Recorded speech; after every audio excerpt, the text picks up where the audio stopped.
আসসালামু আলাইকুম। আজকে আমরা ২ টা টপিক নিয়ে কথা বলব। একটা হলো শুধু উদ্ভাসের কোয়েশ্চেন ব্যাংক পড়েই কি এইচএসসিতে ৯৭% মার্ক পাওয়া যায়? আরেকটা হলো উদ্ভাসের টেস্ট পেপার উদ্ভাসের কোয়েশ্চেন ব্যাংক পড়লে আলাদা করে কি টেস্ট পেপার কিনতে হবে? এই ২ টা কোয়েশ্চেন। তো কোয়েশ্চেন যাই হোক, এই ২ টার সলিউশন কিন্তু একটাই। আচ্ছা, এখন আমাদের দেখতে হবে যে আমরা রিসোর্সগুলো কী ব্যবহার করব? আমাদের পুরো এইচএসসি লাইফে রিসোর্স একটাই হইতে হবে। সেটা হলো ক্লাসের নোট হইতে পারে, কিংবা আমাদের যে প্রচলিত বইগুলো আছে যেমন হাজারি স্যারের বই, তারপরে কিতাব স্যারের বই, এই বইগুলো মানে আমি একাডেমিকে যা পড়ছি সেটাই আমার এইচএসসি লাইফে ফুল ইউজ করতে হবে। এক এক সময় এক এক রকম রিসোর্স ব্যবহার করা যাবে না। ২ দিন আমি ক্লাস করলাম, সেই ক্লাসের নোট পড়লাম, আবার ২ দিন এফআরবি করলাম, এফআরবির ক্লাস নোট করলাম, আবার কিছুদিন আমি একটা মূল বই পড়লাম, সেটার ক্লাস নোট পড়লাম, আবার লাস্টে এসে কী করছি, কোশ্চেন ব্যাংক আমরা রিসোর্স বানাই ফেলছি। তো এই কাজ করা যাবে না। পুরো এইচএসসি লাইফ এমনকি অ্যাডমিশনেও একই রকম রিসোর্স ব্যবহার করতে হবে। ওকে, এখন টেস্ট পেপার বা কোশ্চেন ব্যাংক আমাদের কেন লাগে এইটা আমাদের জানতে হবে। মূলত ২টা কারণে আমাদের টেস্ট পেপার বা কোশ্চেন ব্যাংক লাগে। ১ নম্বর হলো প্রিভিয়াস ইয়ারের কোশ্চেন অ্যানালাইসিস করার জন্যে, আরেকটা হলো কোশ্চেন প্র্যাকটিস করার জন্যে। তো এখন প্রিভিয়াস ইয়ারের কোশ্চেন এইটা কী জন্য, কোন কোন টপিক বেশি ইম্পর্ট্যান্ট আর কোন কোন টপিক থেকে বেশি কোশ্চেন আসে, এই দুটো জানার জন্য আমাদের প্রিভিয়াস ইয়ারের কোশ্চেন অ্যানালাইসিস করতে হয়, আর সিকিউ প্র্যাকটিসের জন্য। এখন আমরা যদি টেস্ট পেপার নিই, তাহলে টেস্ট পেপারের অসুবিধা কী? টেস্ট পেপারে হলে এই কোশ্চেনগুলো অ্যানালাইসিস করতে অনেক ঝামেলা হয়। যেমন টেস্ট পেপারে কী থাকে যে ধর ২০২৪ সালের সকল প্রশ্ন একসাথে থাকে, তারপরে ২০২৩, তারপরে ২০২২, এইভাবে। তো এই ক্ষেত্রে অ্যানালাইসিস করার জন্য প্রত্যেকটা টপিক আমাদের ধরে ধরে নিজেরা পড়ে তারপরে টপিক ওয়াইজ আলাদা করতে হয়। এক্ষেত্রে নিজেদের একটা সময় সাপেক্ষ আর শ্রম সাপেক্ষ একটা ব্যাপার। কিন্তু উদ্ভাসিক কোশ্চেন ব্যাংকে কি এগুলো আলাদা করে অটোমেটিক দেওয়া আছে। তুমি যে কোনো একটা টপিক ধরবা, ওর আন্ডারে ২-৩টে সিকিউ প্র্যাকটিস করা হয়ে যাবে, একবার কমপ্লিট। এখন এখানে আমাদের একটা ভুল ধারণা আছে, সেটা হলো আমরা মেন রিসোর্স বানিয়ে ফেলি কোশ্চেন ব্যাংক বা টেস্ট পেপার। এটা পড়লে কিন্তু যে কোনো একটা চ্যাপ্টার আমাদের ফুল কভার হবে না। কিন্তু ম্যাক্সিমাম ছেলেপেলে চাই যে কোশ্চেন ব্যাংক বা টেস্ট পেপার পড়ে এইচএসসি পরীক্ষা দেবে, কিন্তু এটা কিন্তু হবে না। কারণ কোশ্চেন ব্যাংক বা টেস্ট পেপারে কী আছে, বোর্ডের প্রশ্ন, আর তার সাথে বিভিন্ন কলেজ কিংবা ক্যাডেট কলেজের যে বিগত বছরের প্রশ্নগুলো আছে মানে টেস্টের, সেই প্রশ্নগুলো দেওয়া থাকে। কিন্তু এগুলো তো আসলে ফুল বই কভার করে না। বই তো আরও অনেক টপিক আছে, আরও অনেক ম্যাথ হয়তো বা থাকতে পারে, যেগুলো হয়তো বোর্ডে এখন আসেনি, যেগুলো কোনো কলেজ হয়তো বা দিইনি, কিন্তু সেগুলো তো তোমাদের সামনের পরীক্ষায় দিতে পারবে। তো সেই জন্য কোশ্চেন ব্যাংক আর টেস্ট পেপার আমাদের মেন রিসোর্স হিসেবে ফোকাস করা যাবে না। আমাদের কোশ্চেন ব্যাংক বা টেস্ট পেপার রাখতে হবে ২টা কারণের জন্য। ১ নম্বর হলো কোশ্চেন অ্যানালাইসিসের জন্য। আমাদের দেখতে হবে যে কোনটা বেশি ইম্পর্ট্যান্ট, কোনটা কম ইম্পর্ট্যান্ট। এটা দেখার জন্য আমাদের কোশ্চেন ব্যাংক লাগবে। আর সিকিউ যদি প্র্যাকটিস করি, ওই ক্ষেত্রে আমাদের কোশ্চেন ব্যাংক অথবা টেস্ট পেপার লাগবে। ওকে, এখন আমরা কীভাবে একটা চ্যাপ্টার শেষ করব?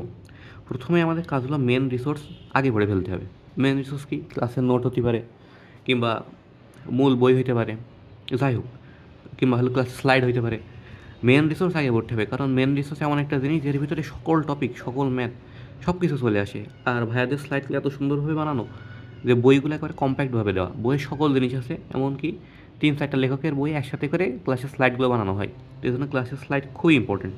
পুরো এসএসসি লাইফে ধরো তুমি যদি একজন টিচারের একটা ক্লাস করো ভেক্টরের, তাহলে ওই ভেক্টরে ওই একটা নোট দিয়েই তোমার সারা এসএসসি লাইফ পার করতে হবে। এক একবার এক এক দিকেই কিন্তু হবে না। ওকে, তাহলে আমাদের প্রথম কাজ কি, মেন রিসোর্স আগে উঠতে হবে, তারপরে উদ্ভাসের কোশ্চেন ব্যাংক খুলতে হবে। তখন উদ্ভাসের কোশ্চেন ব্যাংক কী জন্য, টেস্ট পেপার করলে হবে না। কথা হলো উদ্ভাসের কোশ্চেন ব্যাংক হলে সব থেকে বেশি ভালো হয়। কারণ তুমি ধরো একটা টেস্ট পেপার ৪ ঘন্টা ধরে সলভ করলে, কিন্তু তাও তোমার কিন্তু সব টপিক ক্লিয়ার হবে না। ওই যে আগে বললাম যে তোমার বোর্ড ওয়াইজ আলাদা আলাদা করা থাকে, এখন তোমার সবগুলো প্রশ্ন পড়তে হবে, তারপরে নিজে নিজে আবার ভাগ করতে হবে।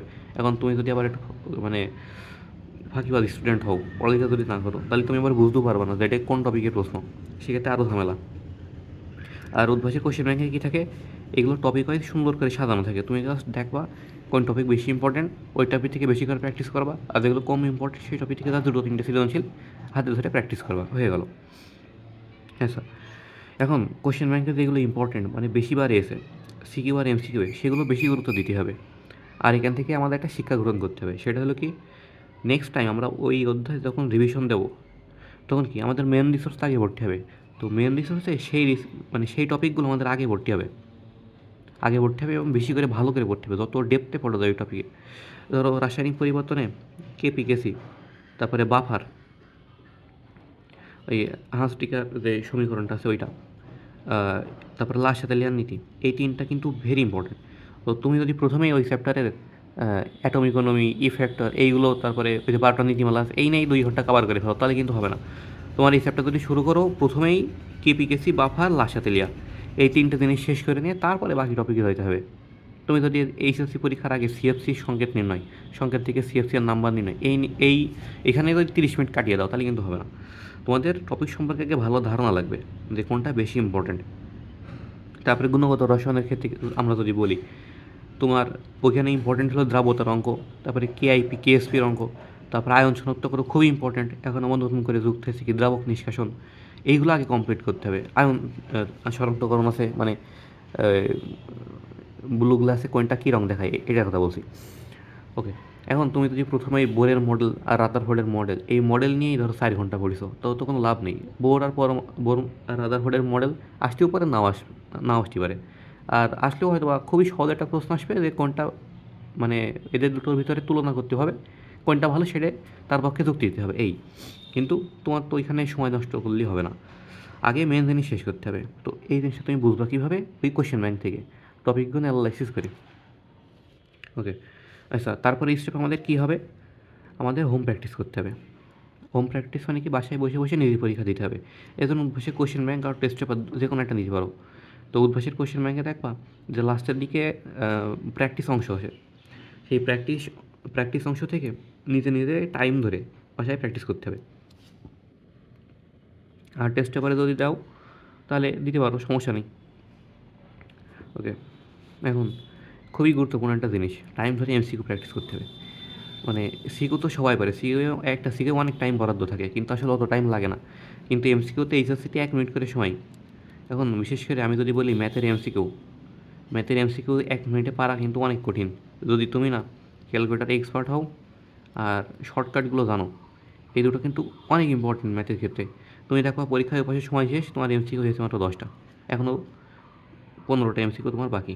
এই জন্য বাসায় বসে মানে ঘড়ি ধরে এমসিকিউ প্র্যাকটিস করা খুবই গুরুত্বপূর্ণ। ওকে, এখন আমরা আসি মেন পার্টে, সেটা হলো আমাদের অফলাইনে এক্সাম দিতে হবে।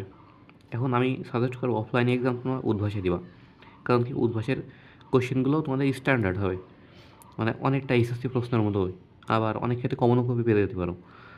আর এসিএসেরটা কি, ওরা কোশ্চেনটা বেশি হার্ড করে ফেলে, মানে ফিজিক্স কেমিস্ট্রির প্রশ্ন ওরা ইঞ্জিনিয়ারিং লেভেলে করে। তো এক্ষেত্রে আমার মনে হয় উদ্ভাসই ভালো। আর যদি উদ্ভাস না থাকে তাহলে এসএস করতে পারো, কোনো সমস্যা নেই, এক জায়গায় করলেই হলো। আর যদি উদ্ভাসী এসএস একটাও না থাকে, যদি গ্রামের এলাকার দিকে হয়, তাহলে তোমার লোকাল কোচিংয়ে যাবা। লোকাল প্রাইভেটে যে স্যারেরা পরীক্ষা নেয়, ওই জায়গায় জাস্ট পরীক্ষা দিবা। পরীক্ষা খুবই গুরুত্বপূর্ণ, তুমি বাসায় যতই করো, তুমি যখন এইচএসসি পরীক্ষায় যাবা তখন দেখবা তোমার হাত আর চলছে না, হাত থেমেই গেছে। তুমি অঙ্ক পারো কিন্তু লিখতে পারবা না। তো এক্ষেত্রে এই মানে বাসায় এক্সাম, মানে অফলাইনে এক্সাম খুবই গুরুত্বপূর্ণ। আর এখানে টাইম ম্যানেজমেন্টের একটা ব্যাপার আছে, সৃজনশীলগুলো নির্দিষ্ট টাইমের ভিতরে লেখা, তারপরে পরীক্ষা দিলে তোমার ভুল ত্রুটিগুলো বোঝা যায়, এটা হলো একটা খুবই গুরুত্বপূর্ণ জিনিস, যে তোমার কোন কোন চ্যাপ্টারে কোন কোন টপিকে ল্যাকিংস আছে, এইগুলো অফলাইন পরীক্ষা দেওয়ার মাধ্যমে কিন্তু খুবই সহজেই দেখতে পারবা। তো যাই হোক, ধন্যবাদ, আসসালামু আলাইকুম।